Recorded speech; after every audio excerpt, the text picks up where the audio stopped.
Le 1er août 2017,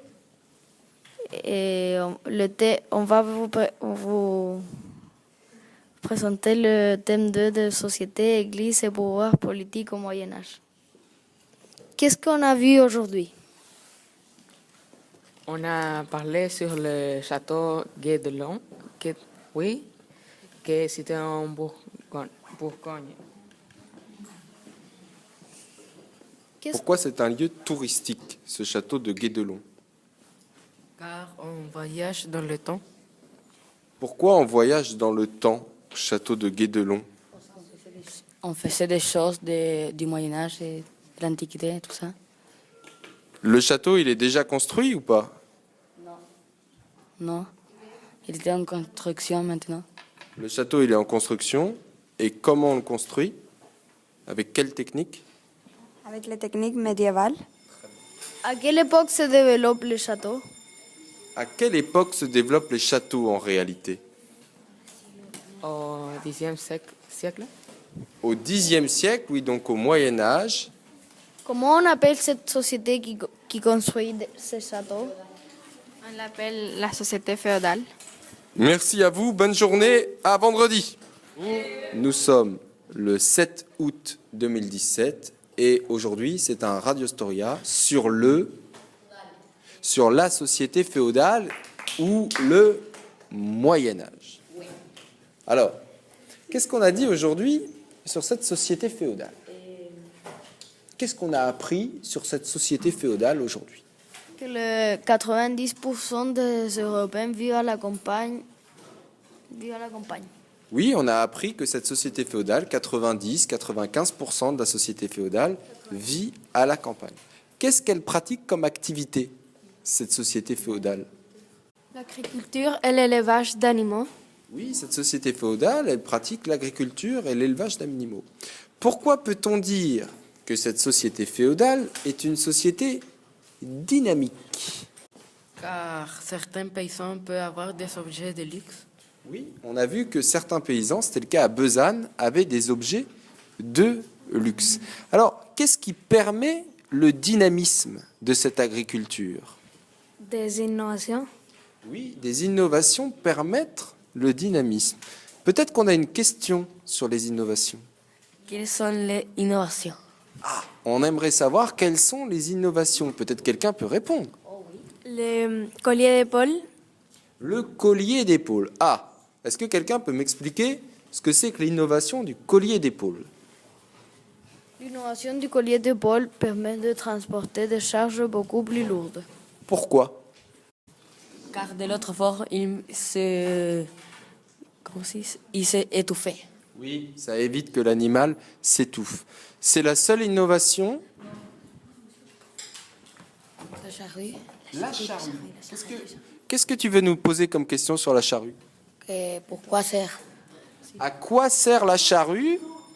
Qui répond à quoi sert la charrue? La charrue sert pour planter des semillas, por así decirlo, plus profondément. Oui, la charrue sert à planter des graines profondément dans le sol pour avoir de meilleures récoltes. Merci à tous, à demain. N'oubliez pas les parapluies. Bonjour à tous. Le 8 août, ça sonne bien ça. 8 août 2017, 9h24, on va faire un Radio Storia extrêmement rapide. Pour commencer l'heure, on a vu une dernière innovation du Moyen-Âge. Quelle était cette innovation? L'assolement triennal. Oui, l'assolement triennal est une grande innovation du Moyen-Âge. Ça consiste en quoi, l'assolement triennal? Il permet une forte augmentation de la production agricole. Oui, grâce à quoi en particulier? Alors, tout le monde bloque un peu parce que c'est compliqué à expliquer.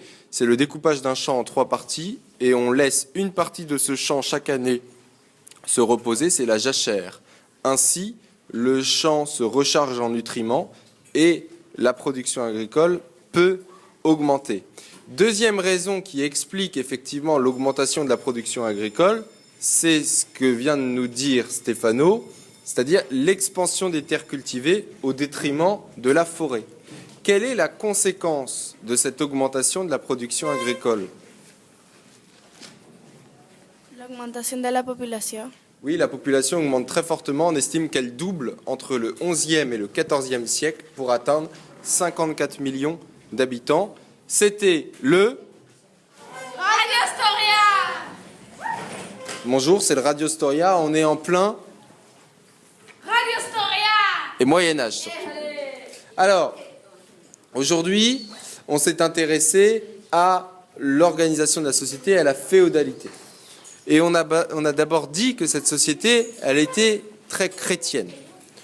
Comment Adalbéron voit la société? La divise en 3 parties, le clergé, les seigneurs ou les nobles et les serfs qui sont les paysans. Oui. Pourquoi, pour Adalbéron, ces 3 parties sont indispensables au Moyen-Âge? Chaque ordre est indispensable car le clergé prie pour que toute la société aille au paradis. Les seigneurs font la guerre pour protéger le clergé et les paysans nourrissent le clergé et les seigneurs. Oui, très bien, merci. Et alors, comment sont organisées les relations entre les paysans et les seigneurs? Personne ne s'en souvient, donc je le redis, on le notera dans les cahiers demain. Les paysans doivent un certain nombre de devoirs aux seigneurs. Enfin, la semaine prochaine. Chut. Les devoirs que les paysans doivent aux seigneurs, c'est des impôts, c'est des taxes pour utiliser le moulin, et c'est des journées de travail qu'on appelle des corvées. En échange, qu'est-ce que le seigneur doit aux paysans? Il leur donne une terre et il les protège. Il leur donne une terre et il les protège. Merci, très bien. Bon week-end à vous, presque bonnes vacances et à la semaine prochaine. Alors, Radio Storia du 19 août 2017 avec les 5e B. Alors en version courte aujourd'hui puisqu'il n'y a pas beaucoup de temps puis il n'y a pas beaucoup d'élèves non plus. Qu'est-ce qu'on a vu aujourd'hui? Aujourd'hui, on a vu les relations entre les seigneurs et les paysans. Oui, très bien. Alors, que doivent les paysans à leurs seigneurs? Les paysans doivent des journées de travail gratuites aux seigneurs, comme par exemple le corvée. Ils doivent des impôts aux seigneurs sur les récoltes en argent et en nature. En plus, il y a des péages pour toutes les personnes qui utilisent des infrastructures.